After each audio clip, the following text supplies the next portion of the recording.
সাথে বেয়াদবি যারা করবে তাদের স্থান বাংলার জমিনে হবে না। কথা বলেন ঠিক কিনা? এখন ইসলামকে ভালোবাসে মানুষ, এখন কোরআনকে ভালোবাসে।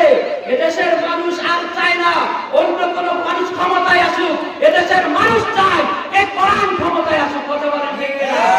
কোরআন আনার মানুষটা ক্ষমতায় যাক, এদেশের মানুষ চায়। কথা বলেন ঠিক কিনা?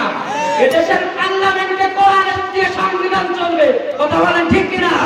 কারা কারা এদেশে চায় এদেশের পার্লামেন্টে কোরআন থাকবে, তাদের হাতগুলো দেখতে চায়। লিল্লাহি তাকবীর, লিল্লাহি তাকবীর। আল্লাহ তাআলা এই হাতগুলোকে কবুল করুন। সকলে জিকির। আল্লাহর নাম নিতে কি ভয় হয়? আল্লাহর নাম নিতে ভয় পায় আবু জেহেলের উত্তরসূরি যারা। কথা বলেন ঠিক কিনা? আমরা সবাই মুসলমান, আল্লাহর নামে জবান ছেড়ে আল্লাহর নামে তাকবীর দেব। কথা বলেন ঠিক কিনা? আমরা কোনো বাতিলকে ভয় পাই না, ঠিক কিনা বলেন? কোরআনের কথা বলতে যে, কোরআনের কথা শুনতে যে, কোরআনের পথে চলতে যে কোনো বাতিলকে আমরা ভয় পাই না। কথা বলেন ঠিক কিনা? আমরা কোরআন শুনতে এসেছি, কোরআনের কথা বলতে যে হাজারো বাধার সম্মুখীন আগে হয়েছি। কথা বলেন ঠিক কিনা? কোরআনের মাহফিলে 144 জারি করা হয়েছে। কথা বলেন ঠিক কিনা? কিন্তু আজকে যারা কোরআনের বিরোধিতা করেছে, কোরআনের মাহফিলের বিরোধিতা করেছে, ইসলামী আন্দোলনের নেতা কর্মীদের বিরোধিতা করেছে, ইসলামী ছাত্র শিবিরের যারা বিরোধিতা করেছে, আজকে বাংলাদেশ থেকে তারা পালাতে বাধ্য হয়েছে। কথা বলেন ঠিক কিনা? অতএব কোরআনের বিরোধিতা যারা করবে, রাসূলের বিরোধিতা যারা করবে, আল্লাহর বিরোধিতা যারা করবে, ইসলামী আন্দোলনের বিরোধিতা যারা করবে, বাংলার জমিনে তারা টিকতে পারবে না। কথা বলেন ঠিক কিনা? অতএব আল্লাহ তাআলা গোটা বিশ্বের জন্য রহমত স্বরূপ প্রেরণ করেছেন, যার আনিত আদর্শ মেনে নিলে দুনিয়াতে শান্তি, পরকালে মুক্তির গ্যারান্টি রয়েছে। সেই বিশ্ব নবীর প্রতি দুরুদ ও সালাম পেশ করছি। সকলে বলছি সাল্লাল্লাহু আলাইহি ওয়াসাল্লাম। সম্মানিত হাজারিন, আমরা কোরআন শুনতে এসেছি। কথা বলেন ঠিক কিনা? আর কোরআন শোনার নির্দেশ দিয়েছেন কে? জোরে বলেন কে? আল্লাহর নাম নিতে কি ভয় হয়? আল্লাহর নাম নিতে ভয় পায় আবু জেহেলের উত্তরসূরি যারা। কথা বলেন ঠিক কিনা? আমরা সবাই মুসলমান, আল্লাহর নামে জবান ছেড়ে আল্লাহর নামে তাকবীর দেব। কথা বলেন ঠিক কিনা?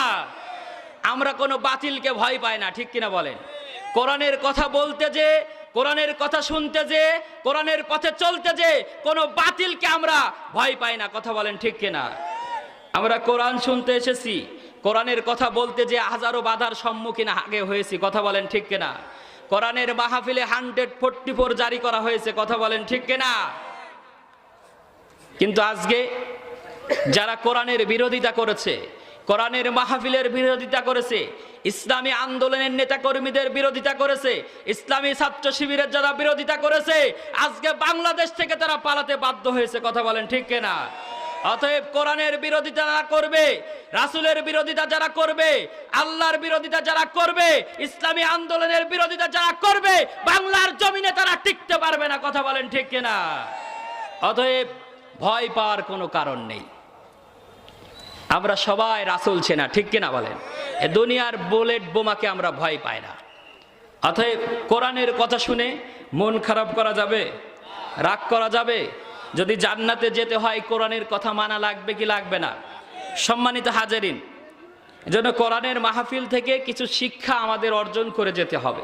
শুধু ওয়াজ শুনি যে গরম গরম হুজুর ওয়াজ করবে, আমরা এটা পছন্দ করি, কিন্তু বাড়ি যাওয়ার পরে কিছু মনে থাকে না, ঠিক কিনা বলেন?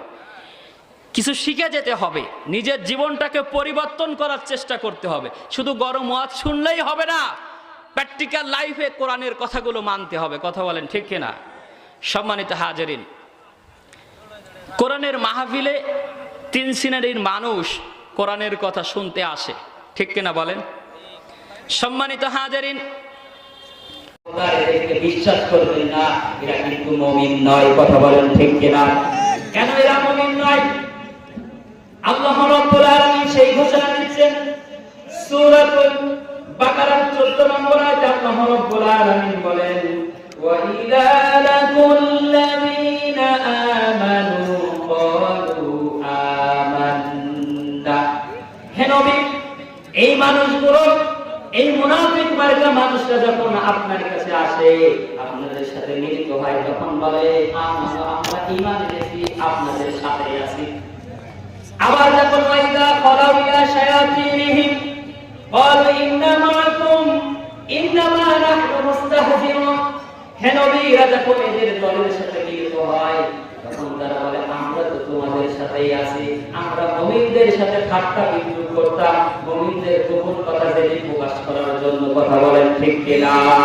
এই শ্রেণীর মুনাফিক আছে না নাই? সমাজে আছে, মসজিদে আছে, না মাহফিলের মঞ্চে আছে। কথা বলেন ঠিক কিনা? মুনাফিক যারা তারা ওয়াদা ভঙ্গ করে, এক নম্বরে। কথা বলেন ঠিক কিনা? মসজিদে যাই নামাজে দাঁড়িয়ে অনেকেই দেখবেন, সকল মানুষ আমরা সবাই পড়ি ইন্নী ওয়াজহাতু ওয়াজহিয়া লিল্লাযী ফাতারাস সামাওয়াতি ওয়াল আরদা হানিফান ওয়া মা আনা মিনাল মুশরিকিন। ঠিক কিনা বলেন? আমরা আল্লাহর কাছে বলছি, আল্লাহ দুনিয়ার সব ধর্ম ছেড়ে দিয়েছি, মুশরিকদের সাথে সমস্ত সম্পর্ক ছেড়ে দিয়ে শুধুমাত্র তোমার সাথে সম্পর্ক, তোমার দলের সাথে সম্পর্ক। কথা বলেন ঠিক কিনা? আর দুনিয়ার সব সম্পর্ক ছেড়ে দিয়েছি। অনেক নামাজি ওখান থেকে বেরিয়ে, ওই মসজিদ থেকে বেরিয়ে আবার কোরআন থেকে হক কথা বলতে পারতো না। কথা বলেন ঠিক কিনা? যারা আজকে হুজুরের চামড়া তুলে নিতে চেতে, তারা আজকে কোথায়? ক্ষমতার বাহাদুরি ছিল, ক্ষমতার চোর ছিল, চেয়ারের চোর ছিল, গায়ের রক্তর চোর ছিল। জোরপূর্বক ভাবে তোমরা ইমানদেরকে জুলুম করতে। কথা বলেন ঠিক কিনা? আলেমদের গলায় চিপে ধরতে, বক্তারা ওয়াজ করতে আসলে আগে বলতে হুজুর সাবধান। কথা বলেন ঠিক কিনা? হুজুরদের সাবধান করা হতো।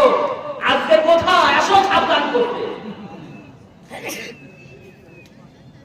তোমাদেরকে মামা বাড়ি দিল্লি যাওয়া লেগেছে। কথা বলেন ঠিক কিনা?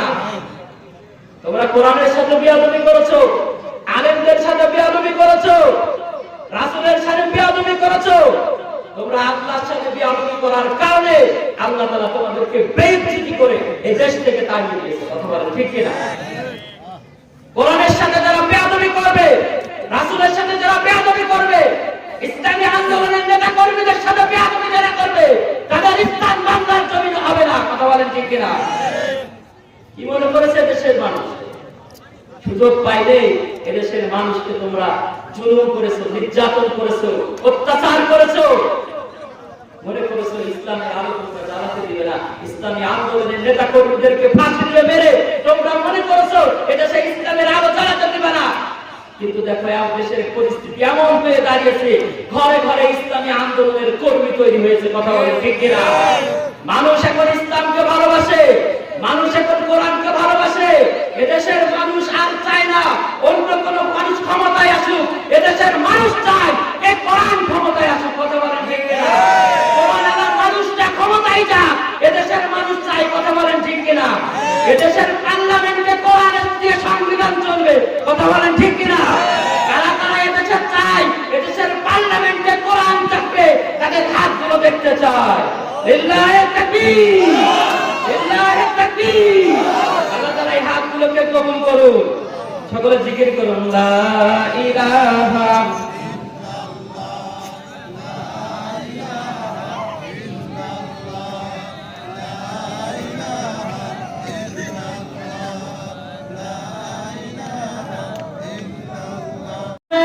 কোরআন থেকে হক কথা বলতে পারতো না। কথা বলেন ঠিক কিনা? যারা আজকে হুজুরের চামড়া তুলে নিতে চেতে, তারা আজকে কোথায়? ক্ষমতার বাহাদুরি ছিল, ক্ষমতার চোর ছিল, চেয়ারের চোর ছিল, গায়ের রক্তর চোর ছিল। জোরপূর্বক ভাবে তোমরা ইমানদেরকে জুলুম করতে। কথা বলেন ঠিক কিনা? আলেমদের গলায় চিপে ধরতে, বক্তারা ওয়াজ করতে আসলে আগে বলতে হুজুর সাবধান। কথা বলেন ঠিক কিনা? হুজুরদের সাবধান করা হতো। আজকে কোথায়? আসো সাবধান করতে। তোমাদেরকে মামা বাড়ি দিল্লি যাওয়া লেগেছে। কথা বলেন ঠিক কিনা? তোমরা কোরআনের সাথে বেয়াদবি করেছো, আলেমদের সাথে বেয়াদবি করেছো, রাসূলের সাথে বেয়াদবি করেছো। তোমরা আল্লাহর সাথে বেয়াদবি করার কারণে আল্লাহ তাআলা তোমাদেরকে বেইজ্জতি করে এই দেশ থেকে তাড়িয়ে দিয়েছে। কথা বলেন ঠিক কিনা? কোরআনের সাথে যারা বেয়াদবি করবে, রাসূলের সাথে যারা বেয়াদবি করবে, ইসলামী আন্দোলনের নেতা কর্মীদের সাথে বেয়াদবি যারা করবে, তাদের ইসলাম বাংলার জমিন হবে না। কথা বলেন ঠিক কিনা? কি মনে করেছে দেশের মানুষ? সুযোগ পাইলে এদেশের মানুষকে তোমরা জুলুম করেছো, নির্যাতন করেছো, অত্যাচার করেছো, মনে করেছো ইসলামের আলো তোমরা জ্বালাতে দিবে না, ইসলামী আন্দোলনের নেতা কর্মীদেরকে ফাঁসি দিয়ে মেরে তোমরা মনে করেছো এদেশে ইসলামের আলো জ্বালাতে দিবে না। কিন্তু দেখো দেশের পরিস্থিতি এমন হয়ে দাঁড়িয়েছে, ঘরে ঘরে ইসলামী আন্দোলনের কর্মী তৈরি হয়েছে। কথা বলে ঠিক কিনা? মানুষ এখন ইসলামকে ভালোবাসে, মানুষ এখন কোরআনকে ভালোবাসে। এদেশের মানুষ আর চায় না অন্য কোন মানুষ ক্ষমতায় আসুক, এদেশের মানুষ চায় এই কোরআন ক্ষমতায় আসুক। কথা বলেন ঠিক কিনা? কোরআন আলার মানুষটা ক্ষমতায় যাক, এদেশের মানুষ চায়। কথা বলেন ঠিক কিনা? এদেশের পার্লামেন্টে কোরআনের দিয়ে সংবিধান চলবে। কথা বলেন ঠিক কিনা? কারা কারা এদেশে চায় এদেশের পার্লামেন্টে কোরআন থাকবে, তাদের হাতগুলো দেখতে চায়। লিল্লাহি তাকবীর, লিল্লাহি তাকবীর। আল্লাহ তাআলা এই হাতগুলোকে কবুল করুন। সকলে জিকির করুন লা ইলাহা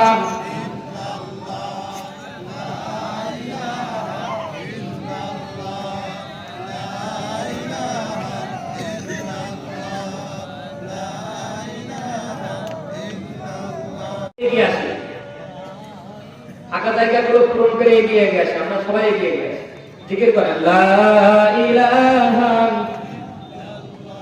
লা ইলাহা, লা ইলাহা ইল্লাল্লাহ মুহাম্মাদুর রাসূলুল্লাহ সাল্লাল্লাহু আলাইহি ওয়াসাল্লাম। সম্মানিত হাজির, তাহলে কোরআনের মাহফিলে এই শ্রেণীর মুনাফিকরা আছে না নেই? যে আমাদের সাথে থেকে বলে আমরা তোমাদের সাথে আছি, কিন্তু যখন বাতিলের সাথে মিলিত হয় তখন বলে আমরা তোমাদের সাথে আছি। ঠিক কিনা বলে? এরপরে সম্মানিত হাজির, কোরআনের মাহফিলে 3 নম্বরে মুমিনরা আছে। কারা বলেন? জোরে বলেন কারা? গলা দিয়ে কথা বলছে না, জোরে বলেন কারা? মুমিনরা আসে। আর মুমিনরা আসার পরে কি হয়? সূরাতুল আনফাল আয়াত নম্বর 2 মহান আল্লাহ রাব্বুল আলামিন বলেন ইন্নামাল মুমিনুনা আল্লাযীনা ইযা যুকিরাল্লাহু ওয়াজিলাত কুলুবুহুম ওয়া ইযা তুলিয়াত আলাইহিম আয়াতুহু যাদাতুহুম ঈমানা ওয়া আলা রাব্বিহিম ইয়াতাওয়াক্কালুন।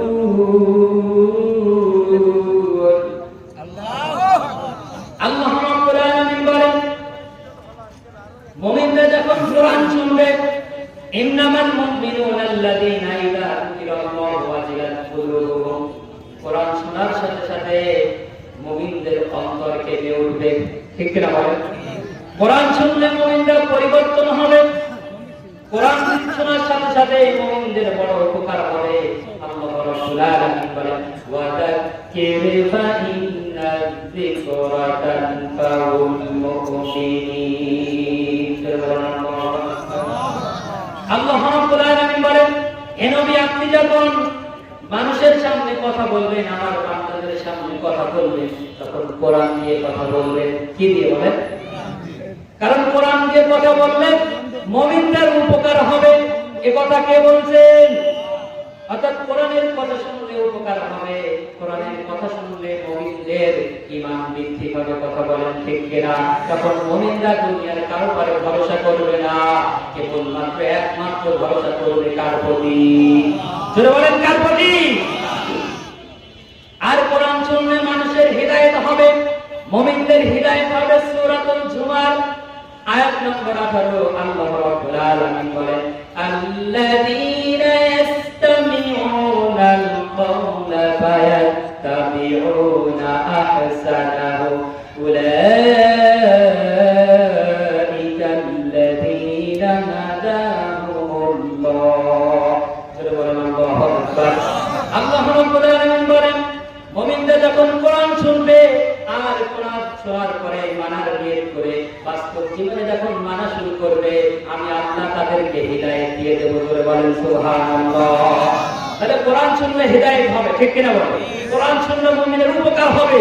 অতএব দুনিয়ার কোন কিতাবের কথা আমরা শুনতে চাই না, আমরা সবাই কোরআনের কথা চাই, কথা বলেন ঠিক কিনা? সম্মানিত হাজিরিন, আমি আপনাদের সামনে কোরআনুল কারীম থেকে দুইটা আয়াত তেলাওয়াত করেছি সূরাতুস সফ থেকে। এই দুইটা আয়াতের আলোকে সামান্য কিছু কথা বলবো, কারণ সময় খুব সংক্ষেপ। সম্মানিত হাজিরিন, আল্লাহ রাব্বুল আলামিনের এই দুইটা আয়াত নাযিল হয়েছিল বিশ্বনবীর সাহাবী আব্দুল্লাহ ইবনে সালাম রাদিয়াল্লাহু তাআলা আনহু বর্ণনা করেন যে তারা সাহাবীরা একত্রিত হয়ে বসে বলছেন যে আমরা যদি জানতে পারতাম আল্লাহর কাছে সবচেয়ে প্রিয় আমল কি, তাহলে আমরা আমাদের জীবনের সবকিছু দিয়ে হলেও সেই আমলটা করতাম। আমাদেরকে আল্লাহর কাছে প্রিয় কি আমল এটা জানা দরকার আছে না নেই? বলেন আছে না নেই?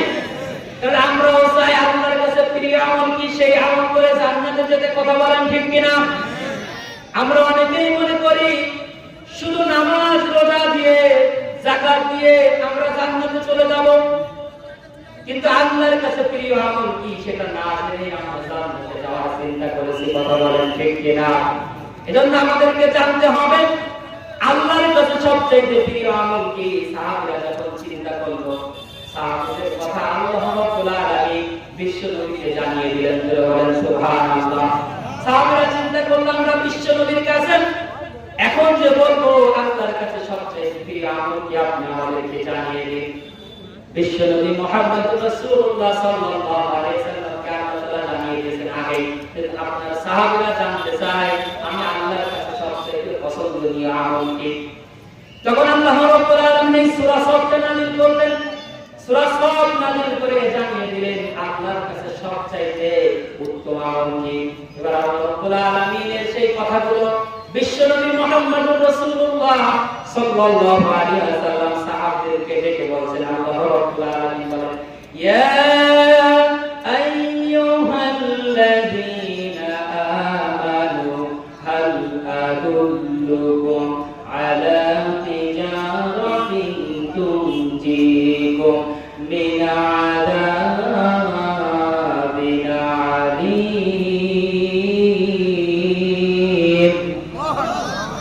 আল্লাহ রাব্বুল আলামিন বিশ্বনবীকে বললেন, হে নবী আপনি জানিয়ে দিন ঈমানদারদেরকে, যারা ঈমান এনেছে তাদেরকে। বিশ্বনবী বললেন, আল্লাহ বলেছেন, ইয়া আইয়ুহাল্লাযীনা আমানু, হে ঈমানদারগণ, হাল আদুল্লুকুম, আমি কি তোমাদেরকে এমন একটা ব্যবসার কথা বলবো না? হাল আদুল্লুকুম আলা তিজারাতিন তুনজিকুম মিন আযাবিন আলীম, হে ঈমানদাররা, তোমাদেরকে আমি আল্লাহ কি এমন একটা ব্যবসার কথা বলবো না যে ব্যবসা করলে জাহান্নামের কঠিন আযাব থেকে তোমরা বেঁচে যাবে। জাহান্নাম থেকে আমরা বাঁচতে চাই কিনা? বলেন চাই কিনা? আমরা কি কেউ জাহান্নামে যেতে চাই? জাহান্নাম থেকে সবাই বাঁচতে চাই, আর জাহান্নাম থেকে বাঁচতে হলে আল্লাহর কাছে সবচেয়ে উত্তম আমল করা লাগবে, কথা বলেন ঠিক কিনা? আল্লাহ সেই কথা আমাদেরকে বোঝাচ্ছে যে আমি আমার বান্দাদেরকে জানাতে চাই আল্লাহর সাথে একটা ব্যবসা করা লাগবে, যে ব্যবসাটা হলো সবচেয়ে উত্তম আমল, কথা বলেন ঠিক কিনা? এজন্য আল্লাহ রাব্বুল আলামিন বলেন তোমরা জাহান্নাম থেকে যদি বাঁচতে চাও আমি আল্লাহর সাথে একটা ব্যবসা করা লাগবে। কি ব্যবসা?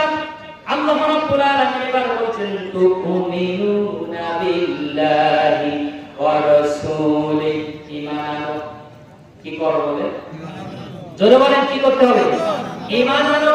তুমিনুনা বিল্লাহি ওয়া রাসূলিহি, আল্লাহ এবং রাসূলের প্রতি। এখন প্রশ্ন হলো আল্লাহ রাব্বুল আলামিন ডাক দিলেন, ইয়া আইয়ুহাল্লাযীনা আমানু, হে ঈমানদারগণ। আবার আল্লাহ বলেন তুমিনুনা বিল্লাহি ওয়া রাসূলিহি, ঈমান আনো। ঈমানদারদেরকে আল্লাহ রাব্বুল আলামিন আবার ঈমান আনতে বললেন, কথা বলেন ঠিক কিনা? কারণ আল্লাহ রাব্বুল আলামিন এইজন্য আমাদেরকে ঈমান আনতে বললেন যে আল্লাহর সাথে যেই ব্যবসাটা আমাদের করতে হবে, ওই জাহান্নামের আগুন থেকে মুক্তি পেতে হলে যেই ব্যবসাটা আল্লাহর সাথে করতে হবে, ওই ব্যবসা করতে গেলে দুর্বল ঈমান দিয়ে ওই ব্যবসা করা যাবে না, কথা বলেন ঠিক কিনা? যদি আমাদের ঈমান দুর্বল হয়, উহুদের প্রান্তরে যেমন আব্দুল্লাহ ইবনে উবাই পিছন থেকে কেটে পড়েছিল, আল্লাহর সাথে ওই ব্যবসা করতে গেলে আমরাও পিছন থেকে কেটে পড়বো, কথা বলেন ঠিক কিনা? এই জন্য আল্লাহ বললেন ঈমানটাকে দুর্বল ঈমানটাকে মজবুত করার জন্য যে আরো